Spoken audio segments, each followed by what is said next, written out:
Hello guys! At ayan nga, pagkatapos natin nagluto kanina ng chicken pianggang at busog na yung mama nyo at ayan, maglalaba na naman tayo guys. At before ako maglalaba, natambakan din pala ako ng mga dede at kakahugas ko lang din naman yan. So yan, i-sterilize na lang natin. At ayan na ang ating labada. While naluluto pala kanina ng chicken pianggang is nagpapaikot na din ako ng ating labada. Isang araw lang naman dahil hindi nakapaglaba at ayan tambak-tambak na. Hindi pa rin pala kasi nakapasok si ate noong Friday. So, naglaba na lang din ako kasi nakakaya naman kay ate. Baka sabihin niya pagpasok niya is tambak-tambak na yung labahin niya. Kasi before pala siya umuwi is may nakababad pa siya na labadang puti. Kaya sabi ko since medyo tatagalan, 2 araw, 3 araw at ayan nga lalaban ko na lang din.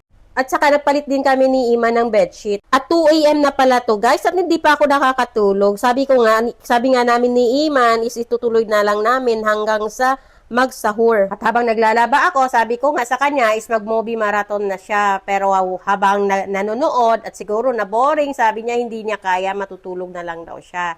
Sabi ko ako lang mag-isa dito. Dito ka na lang sa sofa matutulog para at least gigisingin na lang din kita. At binanlawan ko lang pala to kasi bukas na ako magda-dryer kasi nga sira na yung dryer namin. Maingay na yung machine niya para baka gising yung mga kapitbahay. Kasi ang ingay ng machine namin parang may gera. At after kong binanlawan at ayan, time check, 2:30 AM na pala at magluluto na tayo ng ating sahur. Bukas na din pala ako magdadowny nun. At ayan, naglagay na ako ng oil. Ang lulutuin ko lang naman ngayon is yung itlog lang at saka since may natirang chicken nuggets at yun nga, yun na lang din yung lulutuin natin.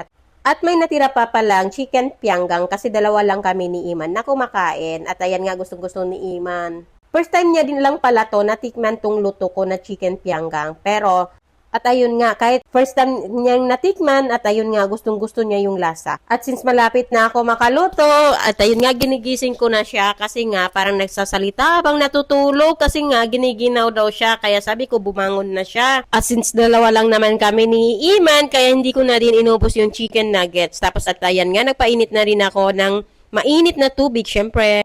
At si Iman pala, mula kahapon ng fasting is pinipilit kong uminom ng mainit na tubig kasi nga hindi umiinom ng mainit or any coffee. Kahit Milo nga, ewan ko ba sa batang to. At pagkatapos ng ating nuggets, tinanggalan ko lang yung oil at saka yan pinainit na natin ng ating chicken pianggang. At nag-ready na din ako ng ating coffee. At ayan nga, tinimplahan ko na si Iman. Sabi ko nga sa kanya, uminom siya, hindi pwedeng hindi. At alam mo ba, hindi pa niya naubos yan. Tinira niya pa sa kapatid niya para sa umaga daw. Uminom lang talaga siya ng konti para lang may masabi na uminom siya. Ewan ko ba, mahilig kasi talaga to sa milk tea.